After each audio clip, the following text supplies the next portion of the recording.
There's a rift emerging between the Sanders campaign and the Democratic establishment, especially since the chaos last weekend in Nevada.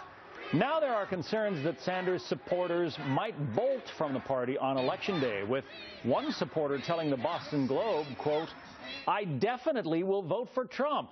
That said George Massey, a Sanders supporter from New Brunswick, New Jersey. "I get that Trump is a blowhard.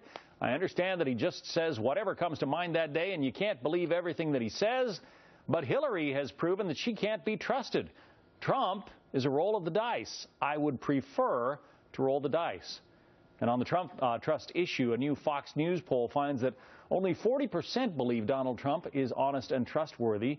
57% say he isn't, but the numbers are even worse for Hillary Clinton, who's at a new low, with just 31% saying she is honest and trustworthy, and a record 66% saying she is not. Joining us now, Evan Siegfried, president of SOM Consulting and former press assistant on Rudy Giuliani's presidential committee, and Harlan Hill, campaign consultant and former campaign aide to the UK's Liberal Democratic Party. Harlan, can you imagine if Bernie Sanders does not get the nomination on the Democratic side, Bernie Sanders supporters voting for Donald Trump? Without question. I started this process as a Sanders supporter. I've now resigned myself to the fact that he's not going to win. He's not a viable candidate for the Democratic nomination any longer. And so I'm going to support Donald Trump in the general election.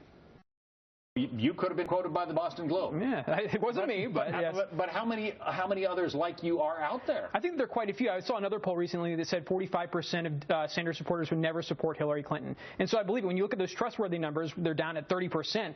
That suggests to me that a lot of her supporters actually don't trust her either. I think that her support is tenuous at best. I am blown back in my chair, Evan.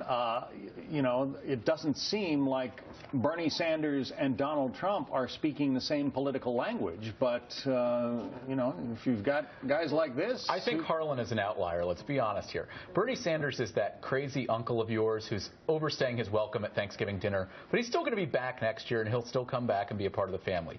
You can look back historically, not only at 2008 but 1968. In 2008, all these Hillary Clinton supporters said they weren't going to vote for Barack Obama. Barack Obama's in the White House. In 1968, in an anti-establishment year, Eugene McCarthy's supporters said they would vote for George Wallace. They didn't vote for George Wallace. So I think this is a lot more passion and heat of the moment. And at the end of the day, what Clinton needs to worry about is these voters not voting for Trump, but staying home.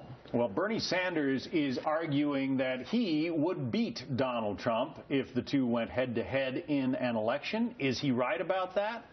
We're going to talk about it and show you the poll numbers when we come back.